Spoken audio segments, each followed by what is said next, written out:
And yes, so our first tip today is know your target market.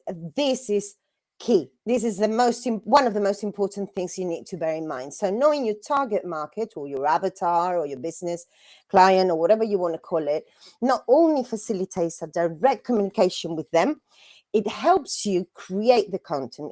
It helps you prepare what you're going to do on your post, and making sure that what you are doing and posting and telling them about is what they want to hear.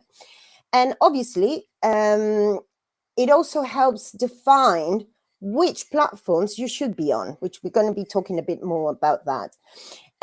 So let's quickly go over the demographics of those platforms, the most famous ones. And because those are the ones, those demographics are going to help you to figure out which platforms you should be on. So we could say that Facebook is for people over 35 years old and going into 50s, early 60s even. Maybe I suggest, I know a lot of people think that Facebook is dying and it's no longer going to be with us and all that sort of thing. But my suggestion is, for the time being, that you do study Facebook on your area. It is a very good tool for searching. In Ibiza, it works tremendously great. So make sure you do analyze it a little bit on your area, especially when you're a smaller business and your area is not, I don't know, the whole greater London, for instance. Then we move on to Instagram, which, as you all probably may know, has become a bit of the mothership of social media, at least for its followers, at least for its very loving followers. And this would be for people between 25 and 50 growing. It's getting, closer to older people. And more companies are starting to use it for community purposes and reach purposes. So those companies who are on LinkedIn, which is our platform today, it's mainly for professionals, it's for companies, B2B, B2C. But they are also realizing how important it is to have another supporting platform such as Instagram, because of the reach again, because of the community that you can create, which you can also do on LinkedIn. Then TikTok, we need to talk about TikTok, although I read something about it's no longer considering itself a social media network. You need to bear in mind that if you're going to go on TikTok, it's all about video. So it has to be of good quality when we are talking about businesses, not just for youngsters, okay? A lot of business are starting to thrive on TikTok. Then we have Twitter, great for multinationals, news agents, advertisement companies, social events, etc. And then I must include Pinterest. Pinterest is a great search tool and it's fantastic for positioning your business. You get to post and use links directly to your website, to your blog, to your landing page, whatever you're using. And then again, images should be of really great quality. Okay. So remember, knowing your target audience is going to help you with all this.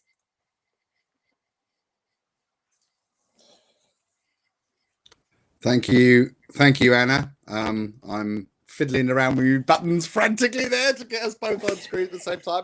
Yes, so knowing your target market is so important, regardless of where you're marketing, right? So Absolutely. Thank you very much. You've started us off nice and strong.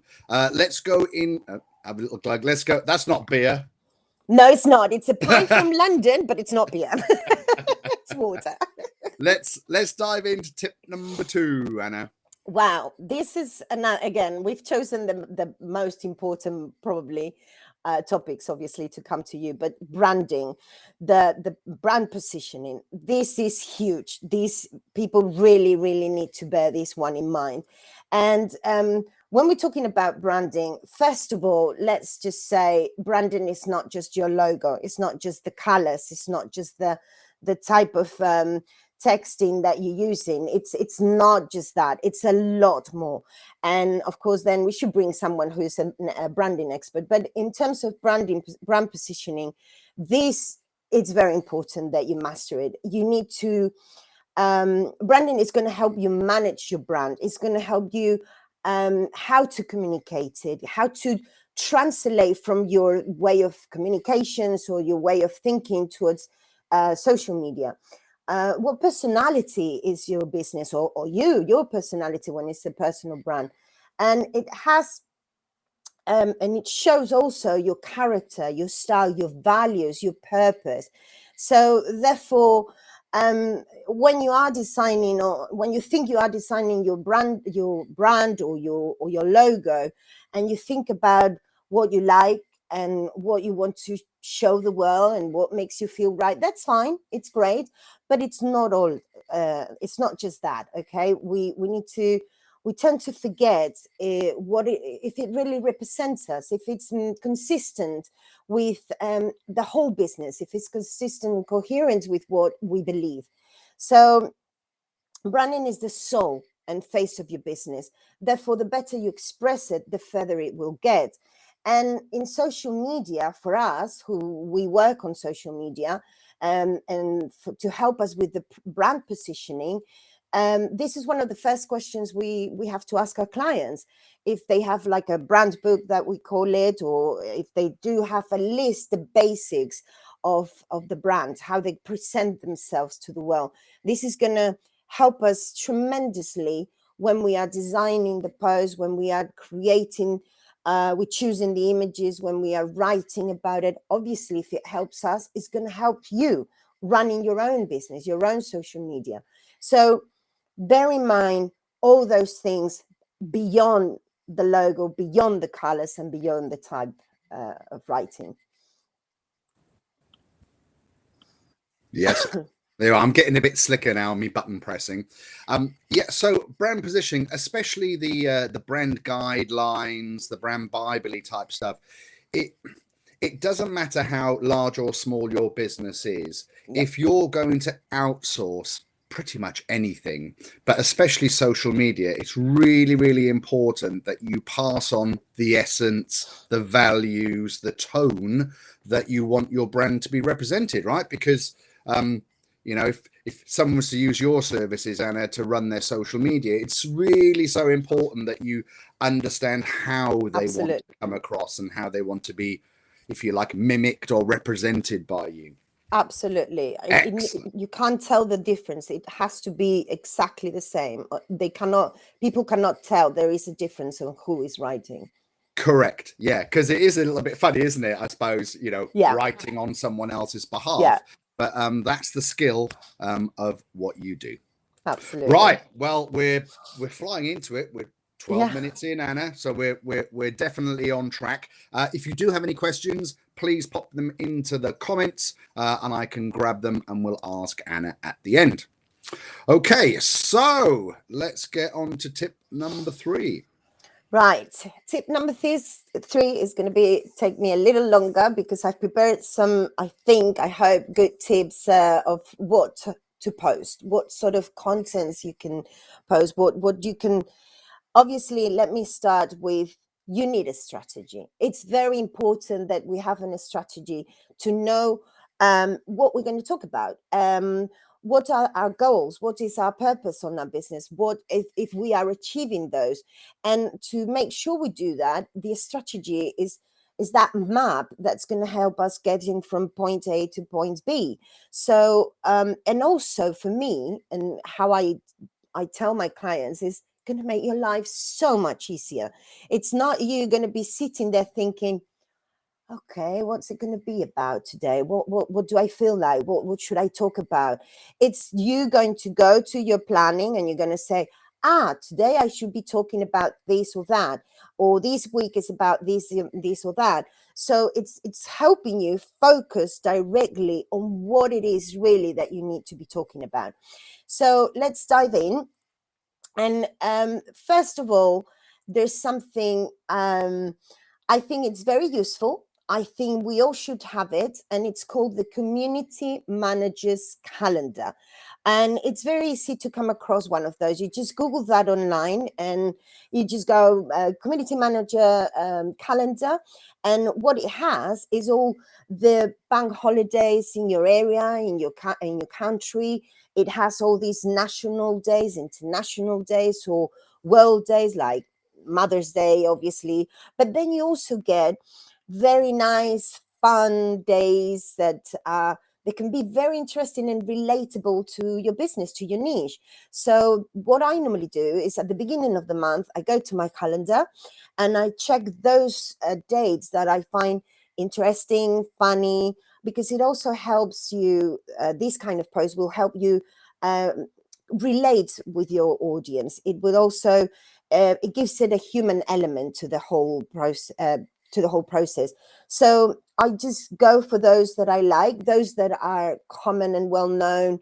Some of them I leave them out because everyone knows about them. So I'll just choose those a bit more, awkward, odds, and I place them in my calendar. I place them in my planning, month planning, and then every week when I go over it, I see. You don't need to make a proper post. You can make a story out of it, and it's very useful. Then again, I want to go and say something that Miles and I spoke about it a lot, and actually is probably one of the things that help us come together today and produce this live for you. Is very important that we are clear on the fact that having likes doesn't mean having customers. What's really important is that people talks about you. It's about engagement. They talk about you or your business. So as Oscar Wilde said, there's only one thing worse in the world than being talked about, and that is not being talked about at all, or very little. So engagement over likes, engagement over followers even. You need to make sure that whatever you're producing, you're posting, it's going to help the engagement. It's going to be relatable. It's going to be a social, a human element, right? So ideas for post, once we've got this calendar ready, this community calendar ready, what else can we go for? Tips, for example. Tips such as, I don't know, 5 ways to know your target audience, or 5 ways to go online with a new stream platform. That sort of things, it's what we would call valuable content. And it's something that it's going to, attract the people, your audience and your followers is going to go, oh, this is interesting. So it's going to engage with them. And remember, with especially Instagram's algorithm, the longer you stay watching this post, the better the reach is going to be. So therefore your engagement as well. What else can we have? We have questions. These questions can be tricky at sometimes because you might not be getting much response, especially in the beginning, but questions can be huge in terms of information, feedback. You're going to get them telling you what they want. You can ask them, and don't be afraid of asking them, what do you want to hear? What am I missing? What else can I do for you? What else can I create for you? And they're going to tell you. And these you can do on posts, you can do on stories. And the great thing on stories with Instagram or Facebook is you have those stickers. When there is that interaction, there is actually statistics with it. So that's also going to give you another set of information. Then we have the frequently asked questions.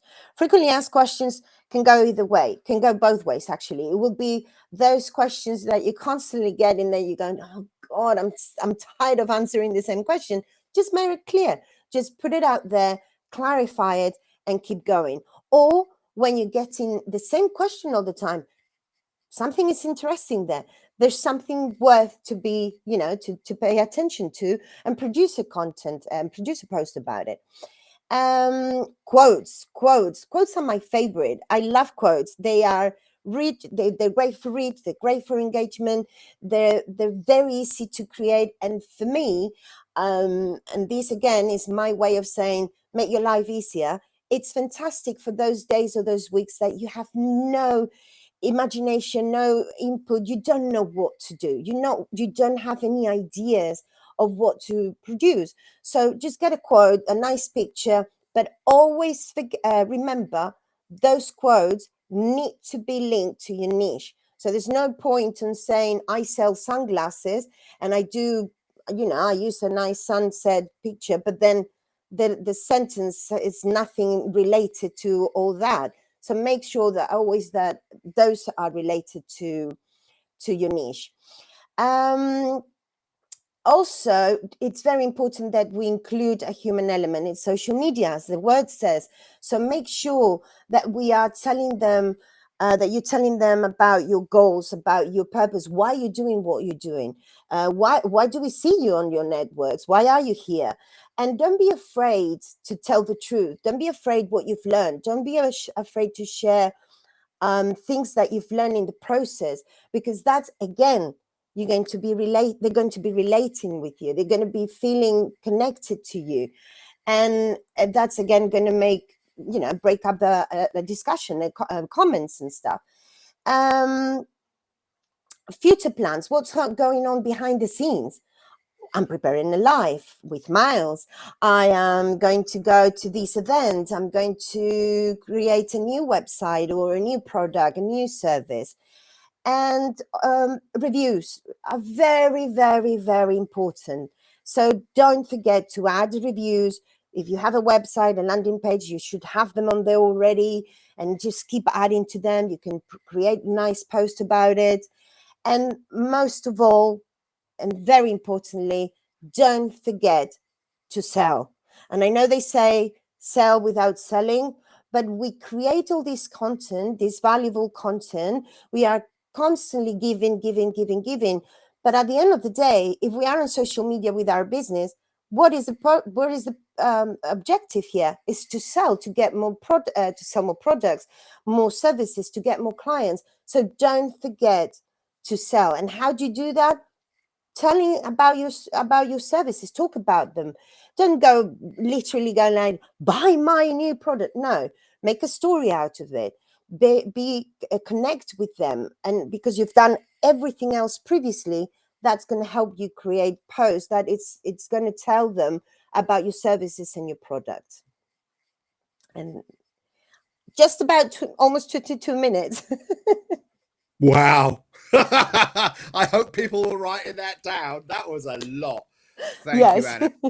Especially the last the last point about sort of selling your services. So making sure you put a call to action, or ask a question, maybe invite people to leave comment or to comment about their experience of whatever it is you're talking about. It's really trying to get that engagement up and being social on social media.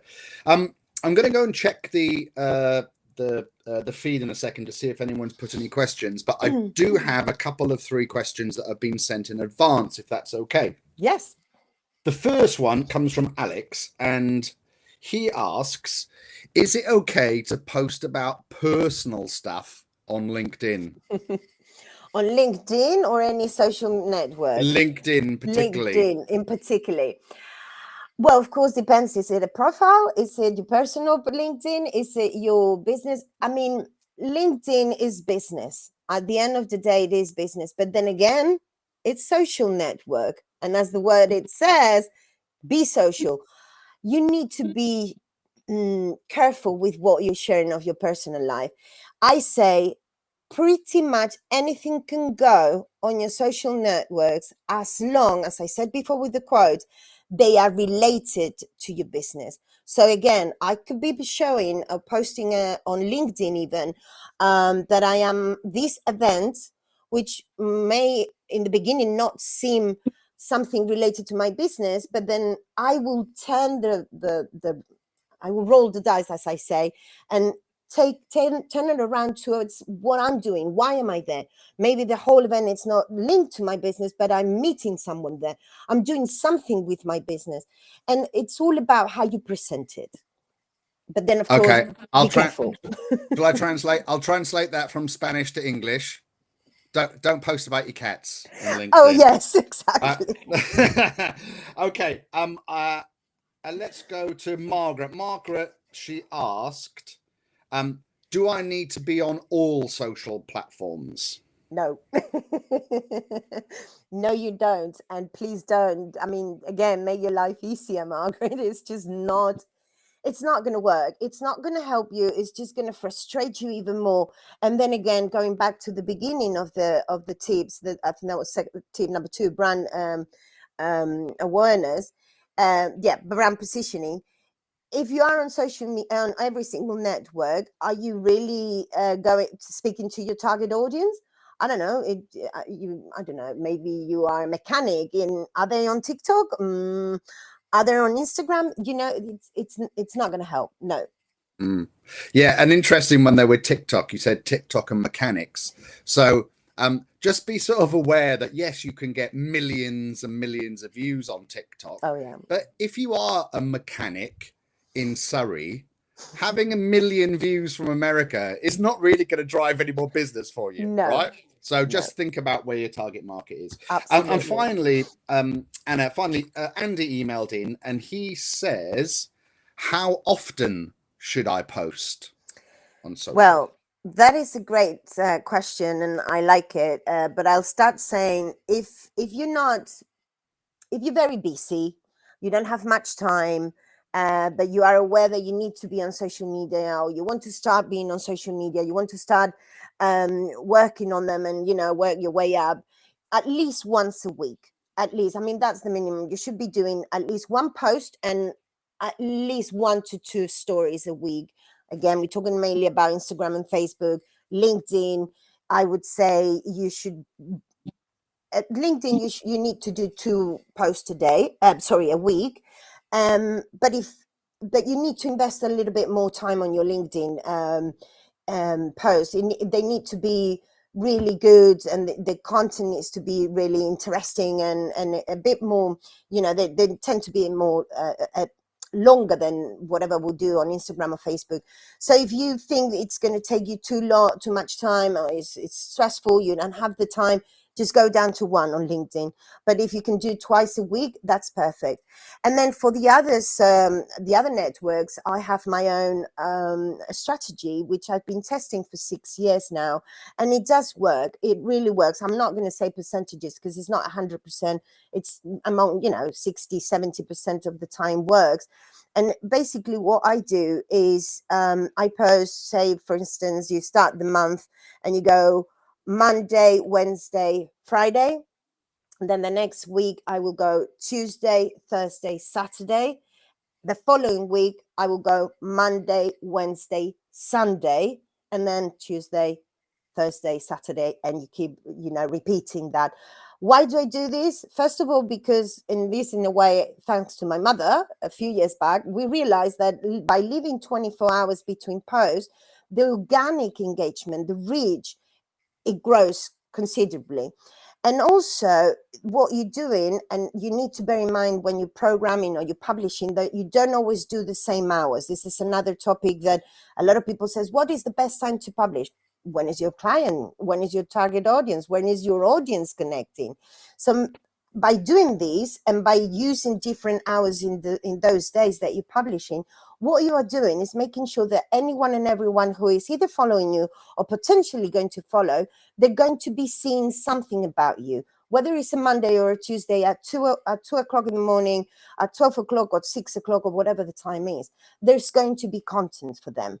So don't forget those people who wake up at 6 o'clock in the morning and they deserve to see some material, and don't just go for the ones at 8 or 9 o'clock in the evening, because then not all your audience or your target audience starts looking their Instagram or Facebook or whatever at 8 o'clock at night.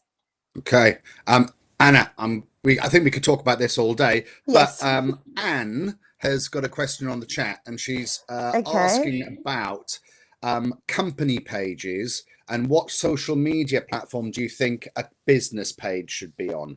She's quoted LinkedIn, Facebook, Instagram, Twitter. Probably not TikTok and a different angle to your company page act versus personal act. I'm guessing, okay, different. Well, Again, if you have a business and you have a company, definitely you need a page. Say, for instance, on Facebook, I suggest you go for a page. You will have to have a profile to link that page to the on Facebook, but you have, it's better. You get more options, more tools, more statistics when you have a page than when it's just a personal page, or profile, as we call it.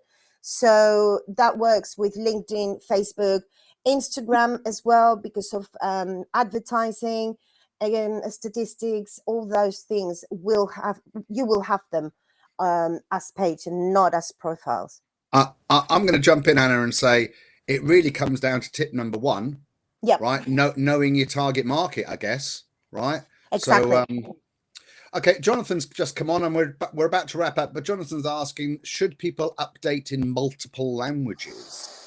Good question. To Good the question. Spanish speaker. Yeah. Yes. Well, I do have clients in which we use both languages, Spanish and English, being in Ibiza, again, tourism.